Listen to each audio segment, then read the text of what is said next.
All right. Jesse on Fire and Gabrielle. Hi. The combination that makes play with matches.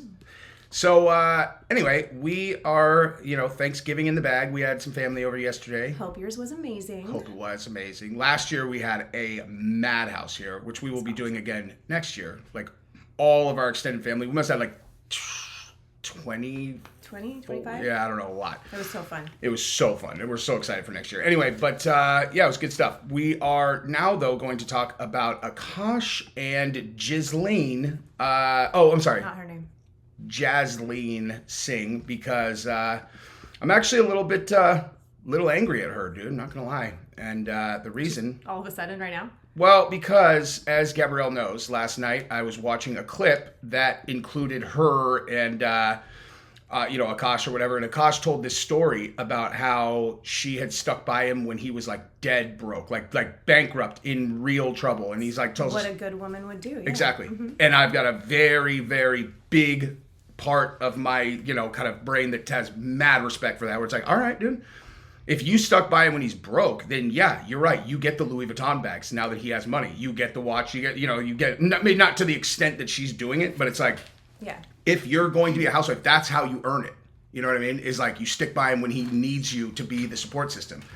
So without getting into spoilers, last night I went in to tell Gabrielle what we were going to do the video on, and Gabrielle, don't you just tell him exactly what I said? Yeah, he came in all excited, like, okay, so I know that we've been talking crap on this woman, and she's had like the worst displays on social media and just everywhere. But I just watched this clip of her, and, regardless of what everyone thinks, when I see a redeeming quality in someone, I'm going to share the positiveness behind it. So we're going to do a video on that, and then kind of, share a little bit about our story, which y'all will hear in a bit. And then he decided to continue watching the rest of the video this morning. I could tell that part. So let's just say that I was so moved by the first part of the story that I turned the video off and went and told Gabrielle that. And then this morning, when I was like, oh shit, I should probably continue this video since we're going to do a video on it. Thank God that I did that, because that was not the whole story. So, Shocker. Yeah, we're going to get into that. And then we'll tell you guys about, some of our life as it relates to going through similar things, and the difference between a gold digger and someone that you should be happy that you're together with would do. Anyway, but why don't you guys go ahead and subscribe to the channel if you haven't yet. Help support us. If there is a hype button, which apparently there is sometimes and not others, tap that if you have it. Yeah, and like the video and leave a comment. Let me tell you something.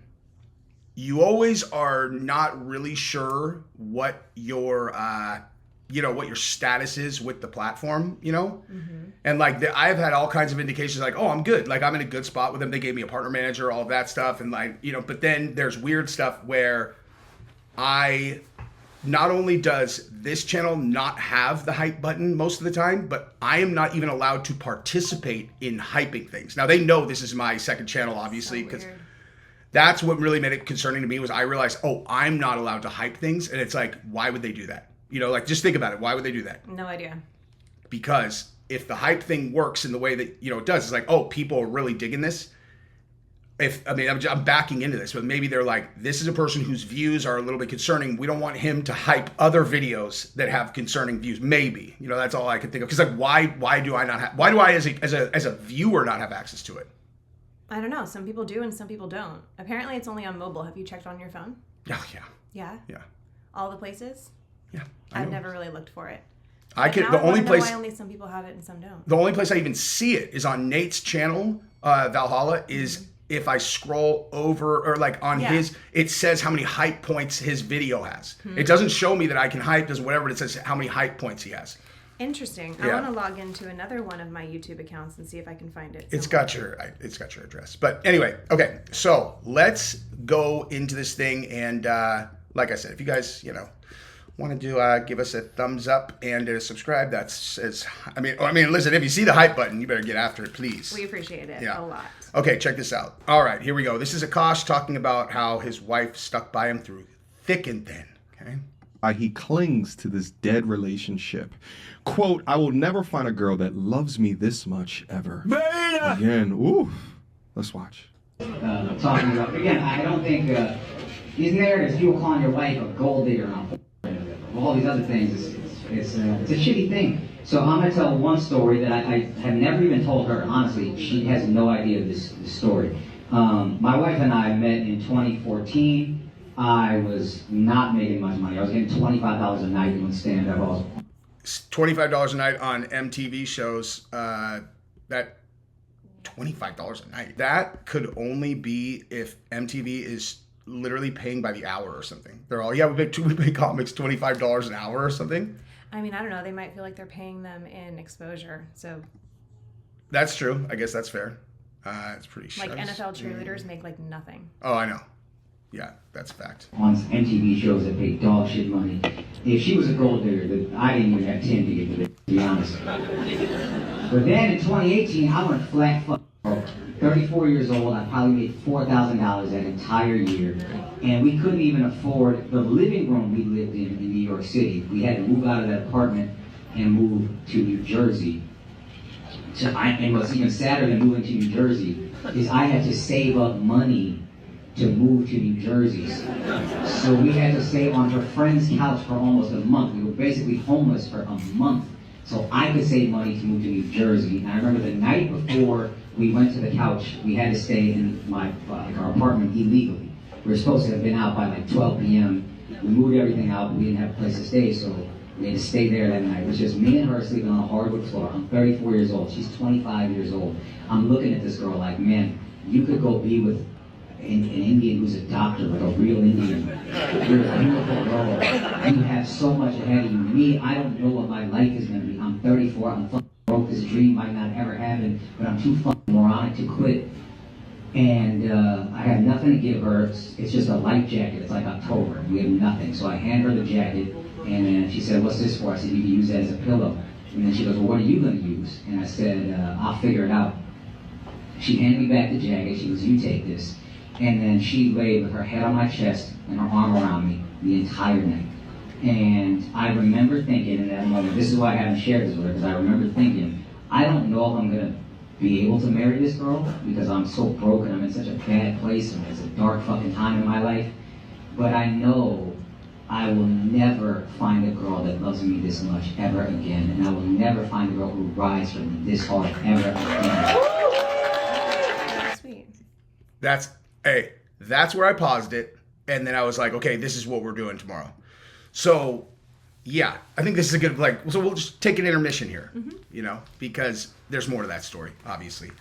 But yeah, that one landed with me for sure, because I was like, oh, dude, all right, so she was with him. Because honestly, what I was thinking is, I'm like, why are they talking about anything other than that? Right? Yeah. What do you, honestly, if that's the story, and she's stuck with him through all of it, then guess what? You know what I mean? It's like, okay, well then, who cares if she's... a lot of stuff, yeah. Yeah, who cares if she, it takes...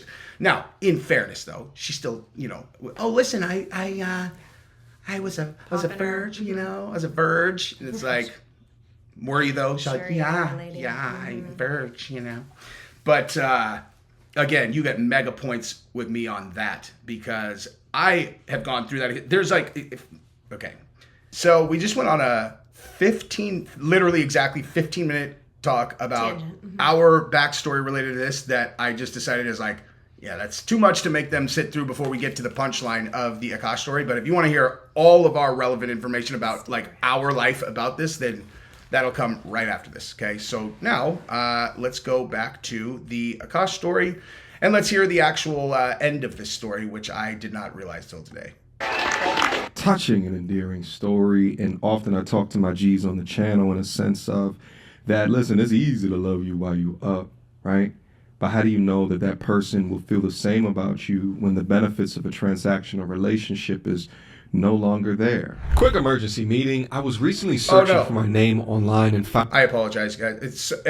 Listen, mediocre tutorials and reviews. If you want Aura to advertise on my channel, they got to pay, dog. So, Aura, hit me up. You want me to fucking advertise? Like the ring? No. It's about protecting your information online, which I need. We need that. Character. Will they stick it through with you?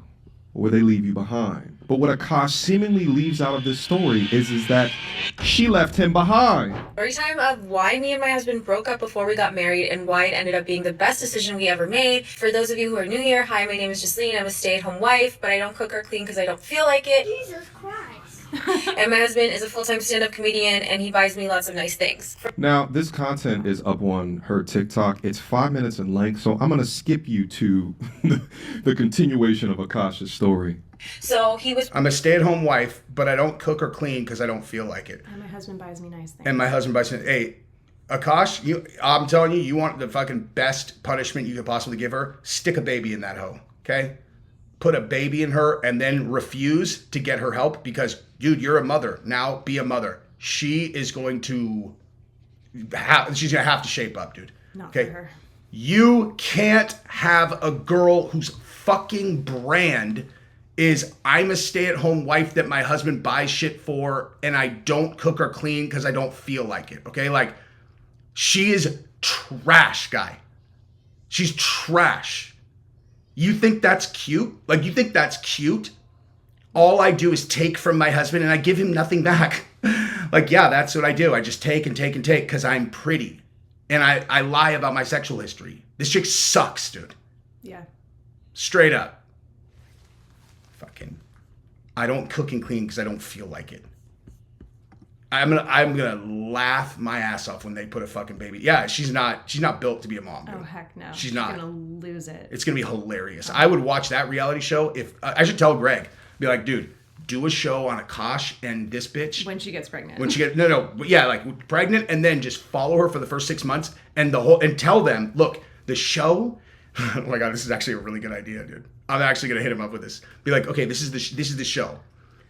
You guys are gonna follow her around for the first 5 months of having a kid, and the only rule is that she can't have a nanny, she can't have any kind of help parenting. So like all it is just like you're gonna sign on. There's no like, we just want to follow you going through the adjusting to motherhood, whatever. But behind the scenes, obviously, we know what we're actually gonna be documenting is the complete and total meltdown of this little princess bitch who's gonna simultaneously be like, actually, she'll get skinny again in 1 second, but It'll be crash out of the century. oh my god, it'll be gold. Yeah.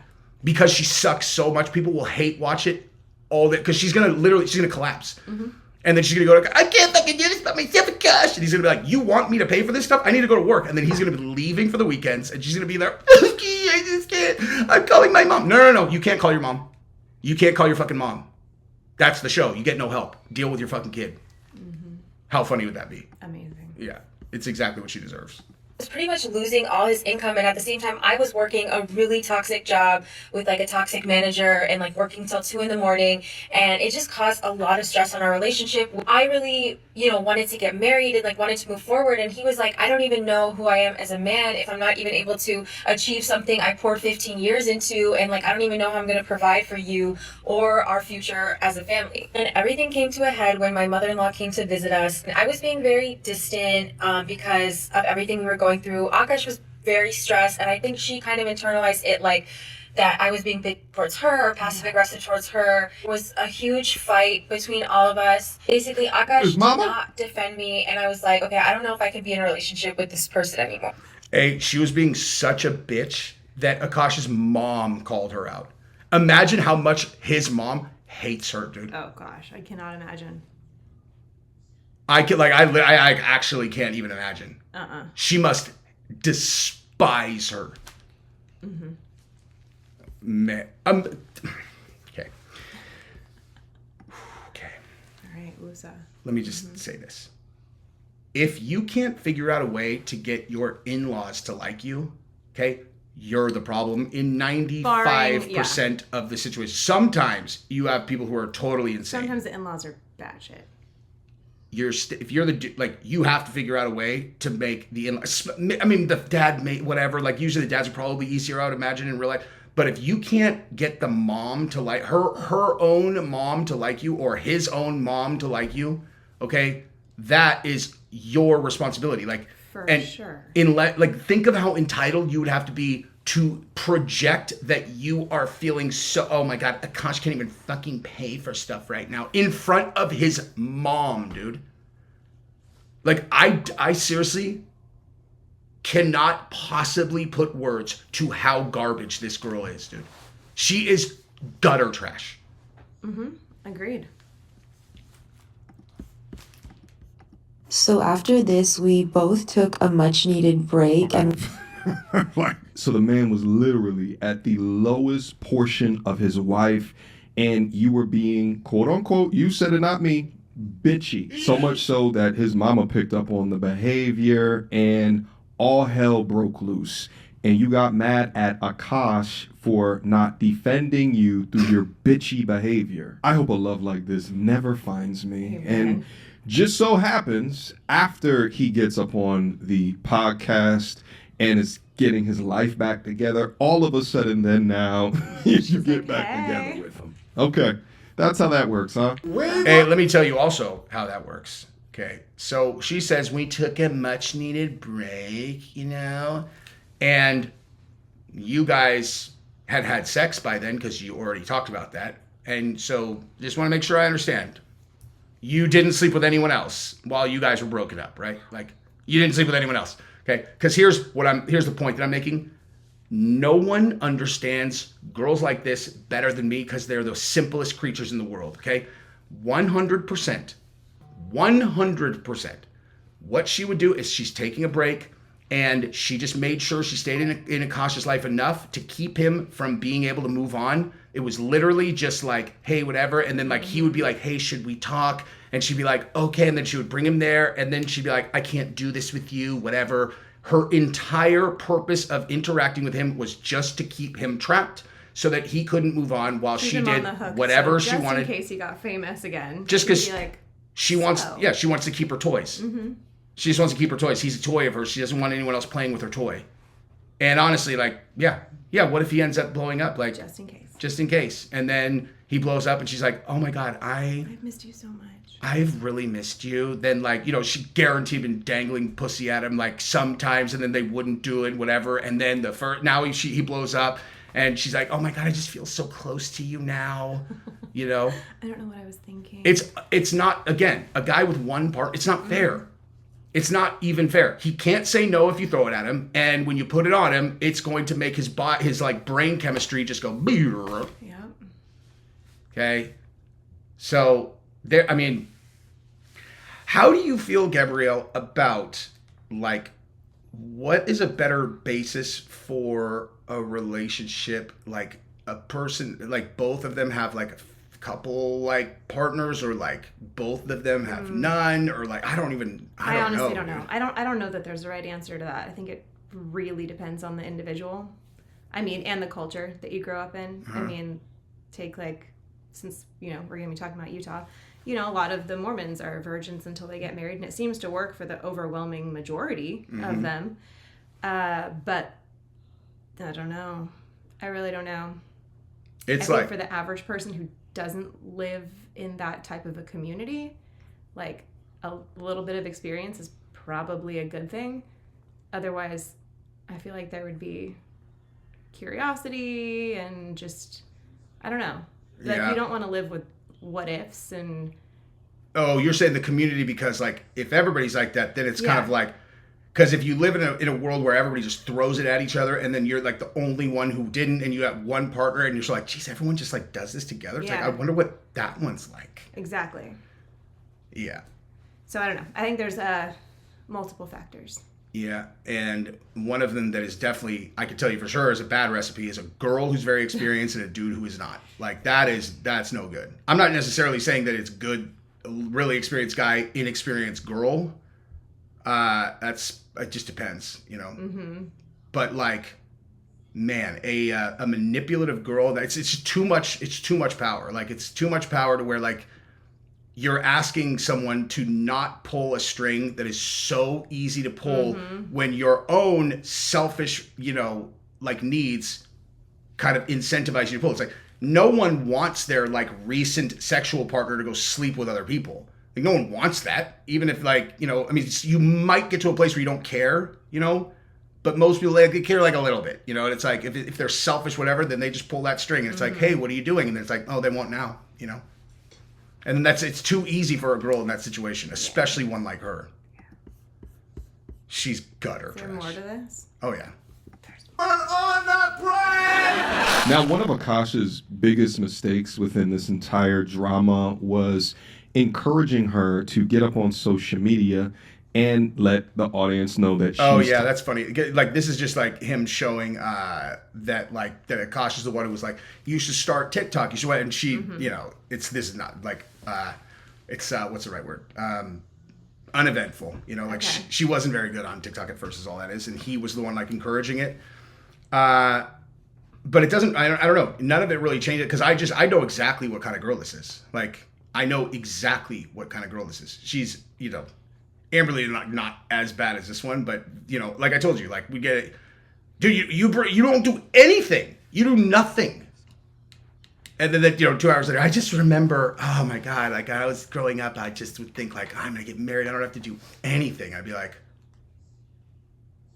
Some people aspire to that. no, I know, but it's just like, you really just said that to me right now? Like, we just got to fight about how you do nothing and complain. Like, and then you just told me that that's your life's aspiration. People are fucking weird, man. Okay, now we're going to tell you guys about our story right now. So, buckle up. There is nothing worse in the world than being the person in the position where you're supposed to be like taking care of the girl and then not being able to, and then looking at them and being like, fuck me, dude. She's like literally exactly how he described it. It's like she could have anything, dude. And she's here with me, and you're like, well, it's just the worst. It's the fucking worst, dude. The absolute worst. And we went through that ourselves because our life just absolutely fucking imploded from 2016 till things started to like come back together like around 2019, really. Like Yeah. 20 was well, 2016 it got bad, and then 2017 it got better, and No, then the end of 2017, end of 2018 it got- 2015 is when it fell apart. Yeah. Then It got better when we first moved to Utah. when I first got that job, and then I was going back and forth. Then we moved to Utah, and then it really fucking... It was like a couple months after we moved there. Yeah. Right? Yeah, it was, we moved. So the way that all this happened, so I founded a company, raised a bunch of money, had a TV show getting made about us, like It world was right there. fucking Right there. millimeters. One decision from like the kind of like wealth and stardom that you just can't even wrap your brain around. I was gonna have a fucking television show about me building this company, and the competing companies in the space were worth billions of dollars, and we were gonna have this free hundreds of millions of dollars in value of marketing on a network television TV show. And the whole time, the same way that I knew when I started my channel on YouTube, I was like, I know if people see, if like they put this content in front of people, it's gonna work. Like I knew it. It wasn't like I'm pretty confident. I fucking knew it. I knew it was gonna work. It was just like I could watch my own stuff and just be like, oh, this shit's gonna work. And when it was And that feeling has never left. was I wrong? Still his favorite on YouTube channel. Was I wrong? No, you were not. Yeah. And when they made the show, it was like the show is about me like struggling and fucking like scratching and fighting for this dream, and I knew it was gonna land. I fucking knew it. It's like, you put this on TV and it's not just gonna be, first of all, I have a better mouse. I was a daily fantasy company, like sports betting stuff. And the app was better. Every single thing about the concept was better than everybody else. I'm like, you put this, they're gonna connect with my story, then the success of the show is gonna lead to massive investment dollars, and then there's gonna be a face of the brand. Like there'll be like a face of this brand in the hottest space in the world, and we'll have a leg up, better thing. I'm like, and I could literally see a direct line to billionaire, not millionaire, billionaire. And I could see it as clear as day. And all I needed was these fucking morons at the network to just greenlight the show. We had the show was already done. Everyone who's ever seen it, They basically did greenlight it, and then the network went out of business. DK. Yeah. Network went out of business. So anyway, so everything was riding on the show at that point because the other companies had raised so much money. Anyway, so And then we talked about the fact that the debt was personally secured. yeah. So then I sold the company, right? And then, but the company I sold it to, they started like, feeding money in. I had a, big salary. It seemed like, okay, well, this is definitely a loss compared to what we thought. But like, it's like a, you know, then the CEO of the acquiring company embezzled $30 million from that. Their stock went to zero during the piggyback period where I couldn't sell stock. And then we found out that the business debt was personally secured by me, where, listen, if you have debt associated with your company and someone else buys the company, that's their debt. And then I found out, unless you've personally secured it, doesn't matter. It's on you. So we had to file bankruptcy. It was hundreds of thousands. It was $400,000, something like that. It was like, anyway, so. At that point, I'm not working. 2 small kids. No more money coming in. Yeah. It's funny. That was, like, I hadn't even really thought about that lately, that like, that amount of money was unfathomable for us to pay at that time, in cash, you know? And then, 6 weeks ago, we outlaid $330K in a day, actually. I mean, for good reasons, but like, anyway, we're just in a much better spot now. Student loans. Yeah. Which, when we filed BK, yeah, you can't get rid of your student exactly. loans. The $200,000 that we just paid 6 weeks ago to pay off those loans, those loans should have been included in the fucking BK. Because, you know, but they changed the rules. And so when you file bankruptcy, you can't, like, too many people were just filing bankruptcy to get rid of their student loans.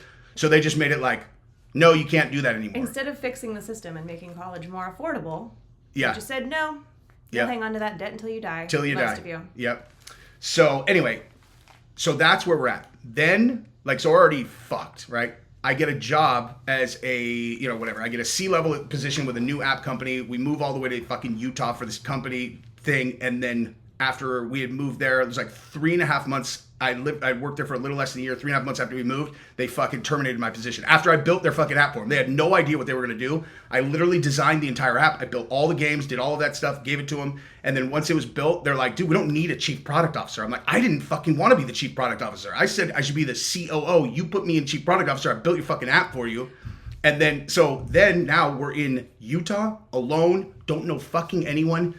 And right around that, like a few months before that, they had made daily fantasy illegal, so the entire industry was gone. And so I have no experience, no applicable experience, no money coming in. We have 2 kids. Wife has 5.5 months pregnant in a state where we don't know fucking anyone and no idea what the fuck I'm gonna do.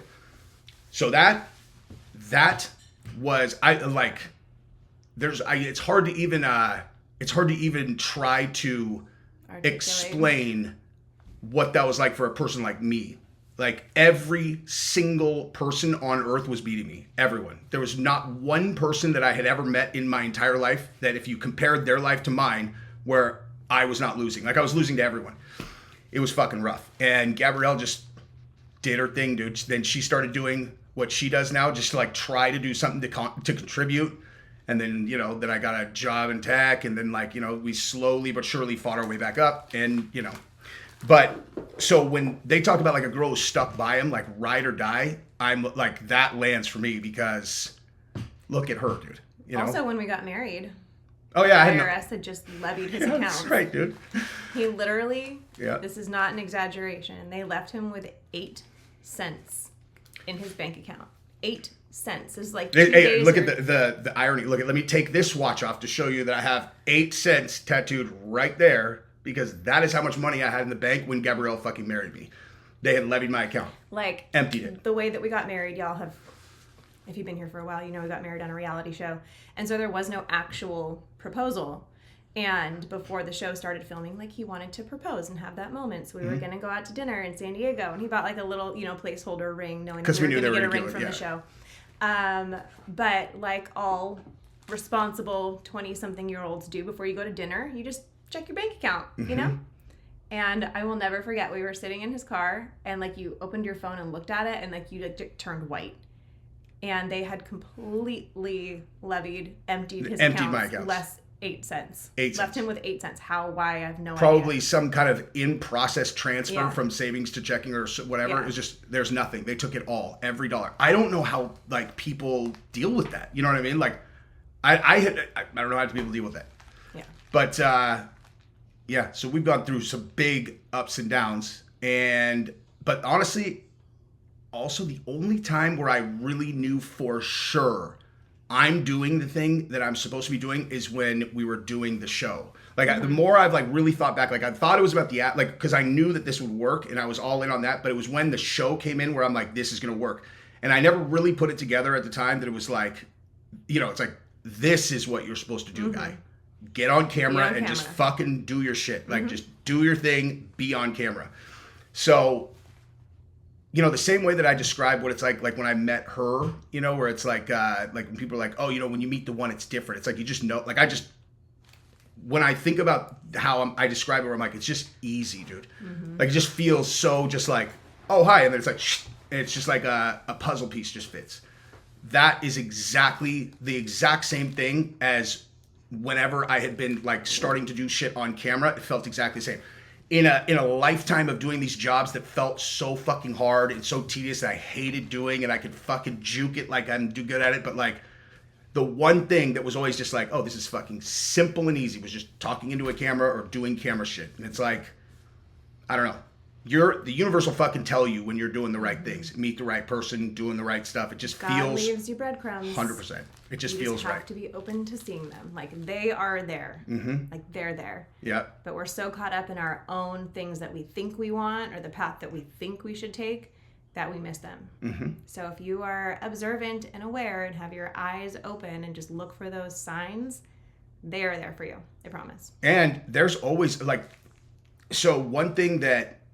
When you get into these different kind of like sections of society, so I don't know how to say this, but like if you're someone who's tried to build a company before, or you've built a company before, you meet all of these other people who are like trying to be, trying to do entrepreneurs, and all of them, whatever.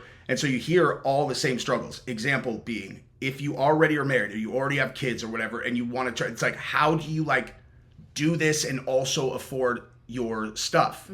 Super hard to do, because you have to pay bills. Like these guys who are 20 and they found a company, they're like, yeah, I'm doing this company and I'm sleeping on my friend's couch or my parents' couch. It makes no difference. You have no responsibilities, you don't whatever, so you can just focus all the way on that. And then when that starts working, then you start your life.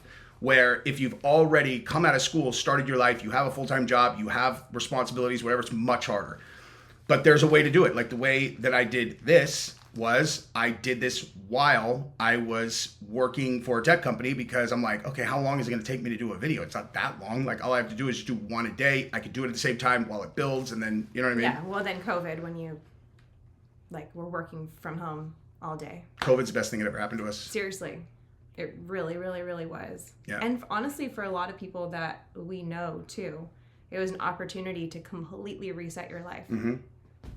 Yeah, it also destroyed a lot of people's lives. That's why anytime that we talk about COVID, that's why I get so mad about it. It's because like, it's cool that it helped me out, but I never think of it that way. I only look at it in terms of like the lives that were destroyed. I could have still gotten here for sure, but like... Yeah, I mean, I guess a lot of our circle is kind of more entrepreneurial minded. I feel like people that had that kind of way of seeing the world saw new opportunity that they could create from it. A lot of them were able to work from home too. Yeah, but like, I mean, some of our friends, one hairstylist and a gym exactly. owner, both of them, it didn't actually.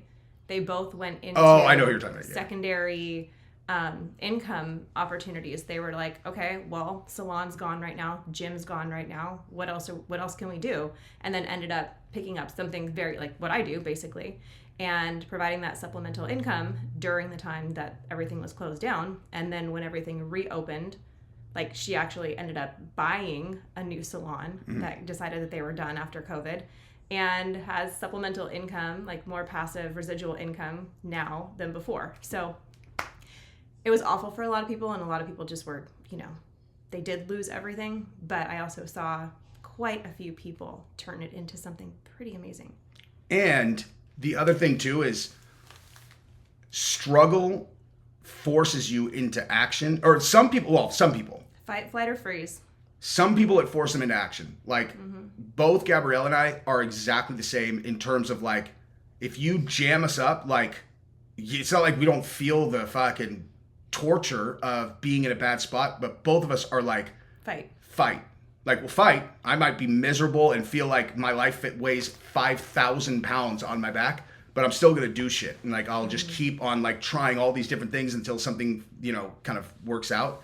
Gabrielle's exactly the same way. Like Gabrielle would have never started doing what she does now had we not gone through that.